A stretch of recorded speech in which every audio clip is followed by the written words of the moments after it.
साथीहरु च्यानलमा स्वागत छ। अघिल्लो भिडियोमा चाहिँ हामीले चाहिँ यहाँ देख्न सक्नुहुन्छ तपाईले चाहिँ घरबाटै काम गरेर 20 देखि 60 हजारसम्म चाहिँ महिनाको कसरी कमाउन सकिन्छ भन्ने विषयमा कुरा गरेको थियो। यो भिडियोको यो चाहिँ एपिसोड 1 बनाएको थियो मैले त्यो भिडियो पनि भनेको छु। तपाईले यो हेर्नु भएको छैन भने पहिले यसलाई पज गर्नुस्, त्यसपछि यो भिडियोलाई हेर्नु होला। यो भिडियोमा चाहिँ मैले एपिसोड 1 नाम दिएर यसमा चाहिँ मैले 3 वटा तरिका दिएको थिएँ हैन, अनलाइनबाट पैसा कमाउने तरिका। र त्यो मध्ये चाहिँ एउटा आज चाहिँ मैले बताउने छु कसरी गर्ने भनेर। र 4 वटा भनेको थिएँ भन्न चाहिँ मैले एउटा चाहिँ पेमेन्ट मलाई अझसम्म भएको छैन, पेमेन्ट आइसकेपछि म भन्छु भनेर। यो हप्तामा आउँछ होला सायद। र ओके साथीहरु, सबभन्दा पहिला चाहिँ हाम्रो युट्युब च्यानलमा सब्स्क्राइब गर्नु भएको छैन भने राज फाइनान्स युट्युब च्यानललाई सब्स्क्राइब गर्नु होला। हामीले चाहिँ यो अनलाइनबाट पैसा कमाउन कसरी सकिन्छ भन्ने विषयमा चाहिँ तपाईलाई हल्का काम गरेर पनि हैन अलिकति कमाउन सकिन्छ भन्ने कुराहरु चाहिँ मैले यो भिडियोमा यो च्यानलमा चाहिँ अपलोड गर्ने छु। हाम्रो च्यानललाई सब्स्क्राइब गर्न नभुल्नु होला। हजुर, मैले यो भिडियोमा चाहिँ 3 वटा तरिका बनाएको थिएँ। एउटा थियो इन्स्टाग्राम पेज बनाएर, अनि त्यसपछि अर्को चाहिँ पेपाल अकाउन्ट बनाएर हामीले बेच्ने, र अर्को चाहिँ हामीले चाहिँ एक्चुअली बैंकमा गएर सेटअप गरिसकेपछि आइपीओ चाहिँ भरेर चाहिँ हामीले फ्यामिलीको आइपीओ भरेर चाहिँ कसरी कमाउन सकिन्छ भनेर यो भिडियोमा छ। यो भिडियोमा चाहिँ मैले तपाईलाई आइपीओ एप्लाई कसरी गर्ने हैन, त्यसपछि म क्याल्कुलेसनहरु गरिदिन्छु। र यो जस्तो यो वर्ष मात्रै अब आउन लागेको आइपीओ चाहिँ झन्डै 30-35 वटा कम्पनीको छ। यो मध्ये पनि तपाईले देख्न सक्नुहुन्छ। यहाँ चाहिँ मैले स्क्रिनशट गरेर राखेको छु। यो चाहिँ आजको पत्रिका हो। यो चाहिँ यहाँ लेखेको छ के रे थप 3 अर्ब 30 करोडको चाहिँ साधारण सेयर आउँदै भनेर हैन। र यो चाहिँ पत्रिकामा आएको भयो। यो चाहिँ मैले यो छुट्टै आज खिचेको फोटो भयो। र अरु चाहिँ यहाँ देख्न सक्नुहुन्छ। यो हाइडवेयर चाहिँ आउँदैछ, म एकछिन पछि भन्छु हैन। पहिला चाहिँ हामी कुरा गर्छौं कसरी गर्ने भनेर। यो भिडियोमा चाहिँ मैले तपाईले चाहिँ अब तपाईको इन्भेस्टमेन्ट चाहिँ 1-2 हजार भए पनि तपाईको चाहिँ अब मानौ 3-4 जना फ्यामिली भए चाहिँ हैन, अब 27-28 वटा कम्पनीमा कम्तीमा पनि 2-2 चोटी पर्दाखेरि पनि तपाईलाई चाहिँ 1 इयर सम्मको चाहिँ हैन जस खाना बस्ने जुन काठमाडौँ बस्नुहुन्छ भने चाहिँ खाना र कोठा भाडा तिर्न चाहिँ पुग्छ भनेर भनेको थियो। यो चाहिँ कसरी गर्न सकिन्छ हैन, यो भन्नलाई एकदम सजिलो छ। तर तपाईँ नयाँ हुनुहुन्छ भने चाहिँ अब यो आइपीओ भर्नेदेखि सबै कुरा चाहिँ के गर्नुपर्छ सबै कुरा चाहिँ थाहा पाउन अलिक गाह्रो छ। म यो भिडियोमा चाहिँ अलिकति स्पष्ट तरिकाले भन्नेछु र यो के गर्नुपर्छ सबै भन्नेछु। त्यसपछि चाहिँ मैले यो जुन फोटोहरु निकालेको छु हैन, यिनीहरुलाई चाहिँ यो आइपीओ कहिले आउँछ र यिनीहरु कसरी एप्लाई गर्नु त्यो पनि भन्नेछु। सबभन्दा पहिला चाहिँ हामीले के गर्नुपर्छ भन्दाखेरि आइपीओ भर्नको लागि चाहिँ तपाईले कमर्सियल बैंकमा गएर चाहिँ अकाउन्ट बनाउनु पर्ने हुन्छ। त्यसपछि चाहिँ त्यो जस्तो तपाईको मानव परिवारमा चाहिँ 3 जना हुनुहुन्छ भने सबैजनाको अहिले त फ्रीमा बनाउँछ गरे यो अकाउन्ट चाहिँ सबैजनाको खोल्नुस् हैन। बच्चा हुनुहुन्छ भने पनि तपाईले चाहिँ गार्जियन बसेर खोल्न मिल्छ। त्यसपछि अब मानव 3 जना खोल्नु भयो भने त्यसपछि अब तपाईले त्यो अकाउन्ट खोलिसकेपछि चाहिँ डिम्याट फर्म माग्नुस् हैन। त्यो कमर्सियल बैंकमा गएर त्यही बैंकमा गएर डिम्याट फर्म माग्नुस्। अनि त्यो डिम्याट फर्म मागिसकेपछि हामीले चाहिँ जस्तो मैले चाहिँ यो एभरेस्ट बैंक हो मैले उदाहरण दिन खोजेको। यो जस्तो यस्तो फर्म दिन्छ हैन, उनीहरुले चाहिँ यो भर्नु पर्ने हुन्छ। हामीले जुन बैंक खाता बनाउँदाखेरि जुन जसरी भर्थ्यो त्यसैगरी भर्ने हो। यहाँ चाहिँ फोटो हाल्नु पर्ने हुन्छ। र यो तपाईलाई फर्महरु भर्न आउँदैन भने यो फर्महरु भर्ने कसरी त्यो पनि मैले भिडियो बनाएको छु। त्यसको भिडियोको लिंक चाहिँ म डिस्क्रिप्सनमा दिन्छु, त्यहाँ गएर हेर्नु होला। त्यसपछि के हुन्छ भने साथै तपाईले चाहिँ अकाउन्ट बनाइसकेपछि हैन, अकाउन्ट बनाइसकेपछि डिम्याट अकाउन्ट बनाउनुस्। डिम्याट अकाउन्ट बनाइसकेपछि तपाईले चाहिँ यो देख्न सक्नुहुन्छ। यो अगाडि 3टा हैन, यस्तो 3टा, त्यसपछि एग्रीमेन्ट गरेर अब 5-6 वटा 7 वटा जतिको पेपरको यस्तो फर्म आउँछ। त्यो चाहिँ कसरी भर्ने मैले यो भिडियोको लिंक डिस्क्रिप्सनमा दिन्छु, त्यहाँबाट हेर्नु होला, तपाईले थाहा पाउन सक्नुहुन्छ। र यदि आएन भने चाहिँ तपाईले बैंकमा गएर भर्दाखेरि एकदमै सजिलो हुन्छ, त्यहाँ सबै भनिदिन्छ हैन। यो यति पाउन सक्नुहुन्छ। त्यसपछि चाहिँ जस्तो यो डिम्याट अकाउन्ट बनाइसकेपछि तपाईले चाहिँ सीएसपीको लागि फर्म भर्नुपर्ने हुन्छ।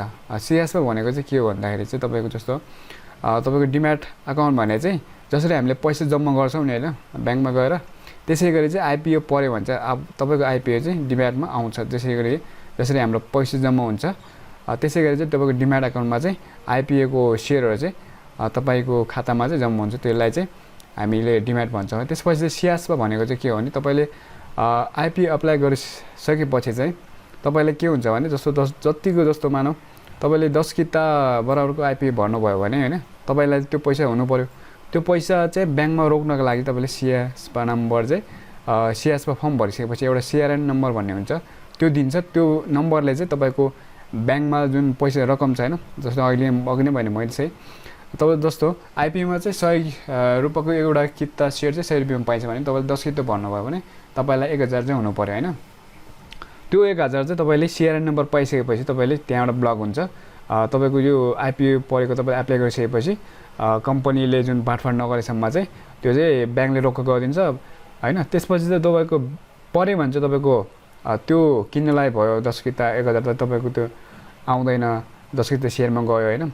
यदि परेन भने चाहिँ तपाईको चाहिँ फेरि ब्लक गरेको चाहिँ अब ब्याङ्कले चाहिँ फेरि चाहिँ अब अनब्लक गरिदिन्छ। त्यसपछि तपाईले युज गर्न सक्नुहुन्छ।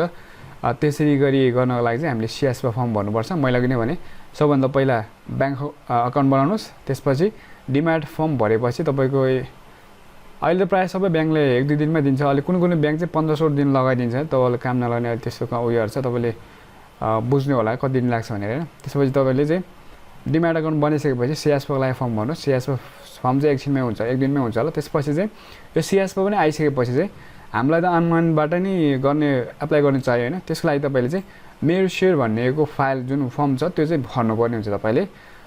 दोस्तो डिम्याट नम्बर आइसक्यो हैन, सिएसपाको फर्म भरिसकेपछि सिआरएन नम्बर आइसकेपछि पनि तपाईले के गर्नुपर्ने हुन्छ भने यो मेरो सेयरको चाहिँ तपाईले फर्म भर्नुपर्ने हुन्छ। मेरो सेयर भनेको चाहिँ कस्तो भने तपाईले जुन आइपिओ एप्लाई गरिसकेपछि सेयर पर्यो भने चाहिँ हैन, र अथवा तपाईले चाहिँ दोस्रो बजारबाट चाहिँ सेयर किन्नुभयो भने त्यहाँ चाहिँ जम्मा हुन्छ। मैले चाहिँ तपाईले दोस्रो बजार भनेको चाहिँ पछि भन्ने चाहिँ के हो भने अहिले चाहिँ आइपिओको बारेमा मात्रै बुझाउँछु। त्यसपछि नेक्स्ट भिडियोमा चाहिँ मैले बताउने छु हैन। जस्तो मेरो सेयर एप्लाई गरिसकेपछि तपाईले चाहिँ यसको 150 लाख होला सुरुका चाहिँ तपाईले अब लेख्नु छैन तपाईको डिम्याट खाता के छ। यो सबै भर्ने तरिकाहरू चाहिँ मैले यो भिडियोको लिङ्क चाहिँ यो डिस्क्रिप्सन मुनि दिन्छु, त्यहाँ गएर हेर्नु होला। अनि त्यसपछि चाहिँ हामीले के गर्छौँ भने यो मेरो सेयर भरिसकेपछि तपाईको चाहिँ इमेल जुन छ नि हाम्रो इमेलमा चाहिँ जसरी हामीले फेसबुक लगइन गरेर चलाउँछौँ त्यसै गरी चाहिँ हामीले तपाईँ ब्याङ्क जानु पर्दैन। आइपिओ भर्नको लागि चाहिँ तपाईले चाहिँ मेरो सेयर लगइन आइडीबाट चाहिँ लगइन गरेर तपाईले आइपिओहरू एप्लाई गर्न सक्नुहुन्छ हैन। यति भइसकेपछि हामीले चाहिँ के गर्न सक्छौँ भन्दाखेरि चाहिँ तपाईले भर्न चाहिँ जति पनि भर्न पाइन्छ, तर हामीले अहिले चाहिँ अब 55-40 लाख भन्दा बढी मान्छे चाहिँ आइपिओ चाहिँ भर्ने के भन्छ बढी पुगिसक्यो भनेपछि डिम्याट खाता खोल्ने पुगिसक्यो भनेपछि तपाईले चाहिँ 10 किता हाल्ने हो। तपाईको फ्यामिलीमा 3-4 जना साथी के अरे 4 जना जति हुनुहुन्छ भने 4 जनाकै तपाईले अकाउन्ट बनाएर एप्लाई गर्न सक्नुहुन्छ। तपाईको चाहिँ मानव 4000 4 जनाकोबाट 4000 को एप्लाई गर्दाखेरि हैन अब 30-35 वटा कम्पनी आउँदैछ। 30-35 वटा कम्पनीमा तपाईको 2 जोडी मात्रै परे पनि तपाईले 8 जोडी पर्छ हैन। कुनै चाहिँ अब लघुवित्तहरुको छ, लघुवित्तको चाहिँ तपाई पर्यो भने चाहिँ कति हुन्छ भने अब कम्ती पनि 1-2 हजार त माथि हुने गएकै हुन्छ भनेपछि तपाईले क्याल्कुलेट गर्न सक्नुहुन्छ। तपाईले चाहिँ अब लगभग 50-60 हजार हैन देखि चाहिँ 2-3 लाख सम्म चाहिँ तपाईले चाहिँ एक्सपेक्ट गर्न सक्नुहुन्छ। 3-4 जनाको तपाईले भर्नुभयो भने 30-40 वटा कम्पनीको आइपिओ चाहिँ धमाधम आउँदैछ। म कुन कम्पनी आउँदैछ त्यो पनि भन्नेछु। र यति गरिसकेपछि हामीले के गर्नुपर्ने हुन्छ भने तपाई ब्याङ्क गइसकेपछि तपाईलाई इमेल आउँछ अनि इमेल आइसकेपछि तपाईले के गर्नुपर्ने हुन्छ त्यसपछि रिसेट गरेर तपाईले जसरी फेसबुकको पासवर्ड रिसेट गर्छौं त्यसै गरी रिसेट गरिसकेपछि तपाईले चाहिँ आफ्नो मेरो सेयरमा लगइन गरेर हैन तपाईले चाहिँ एप्लाई गर्न सक्नुहुन्छ। यति भन्दै अब आउन लागेको आइपिओहरु चाहिँ कुन छ त हैन म भन्छु। यहाँ चाहिँ जस्तो देख्न सक्नुहुन्छ यही वर्ष आउँछ होला। यो चाहिँ हिमालयन हाइड्रो पावर कम्पनी छ।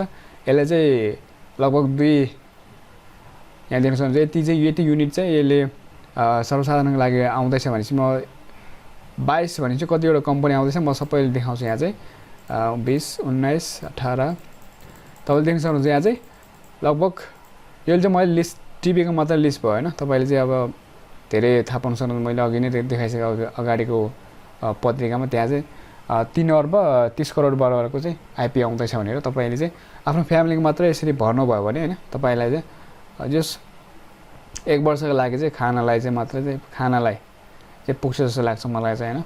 यदि गर्नु भयो भने त यो चाहिँ अनलाइनबाट गर्न मिल्छ। एकदमै केही लाग्दैन तपाईलाई चाहिँ सुरुमा टाइम लाग्छ हैन यो बनाउन जाँदाखेरि 2 हप्ता 1 महिना लाग्न सक्छ तर पनि तपाईले यति एप्लाई गरिसकेपछि एकचोटी एप्लाई गरिसकेपछि तपाईलाई चाहिँ यो अब चाहिँ मेरो शेयरहरुको चाहिँ तपाईले 1 वर्षको एकचोटी रिन्यु गर्नुपर्ने हुन्छ त्यति गरिसकेपछि तपाईलाई चाहिँ खासै केही फरक पर्दैन ओके यति भन्दै मैले अनि अर्को थियो हामीले इन्स्टाग्रामबाट कमाउने भनेर त्यो पनि भन्नेछु अर्को एपिसोडमा भन्नेछु मैले चाहिँ यो कति मिनेट भयो म 10 मिनेट भएछ ओके अर्को भनेको थिएँ मैले इन्स्टाग्राम त्यसपछि आइपिओ भरेर त्यसपछि चाहिँ मैले पेपल अकाउन्ट बेचेर हैन त्यसपछि चाहिँ अर्को त्यो क्र्याक वाला थियो त्यो चाहिँ पेमेन्ट आएको छैन म पेमेन्ट आएपछि भन्छु हैन कसरी गर्ने भनेर यदि गर्नु साथीहरु आज तपाईले कुनै क्वेशन चाहिँ नबुझेको छ भने तपाईले कमेन्ट गर्नु होला मैले जति पनि कुराहरु गरे त्यसको लागि चाहिने यो फर्महरु भर्ने तरिकाहरु चाहिँ मैले भिडियो बनाइसकेको छु डिस्क्रिप्सनमा हाल्दिन्छु हैन त्यहाँ गएर हेर्नु होला तपाईले मजाले थाहा पाउन सक्नुहुन्छ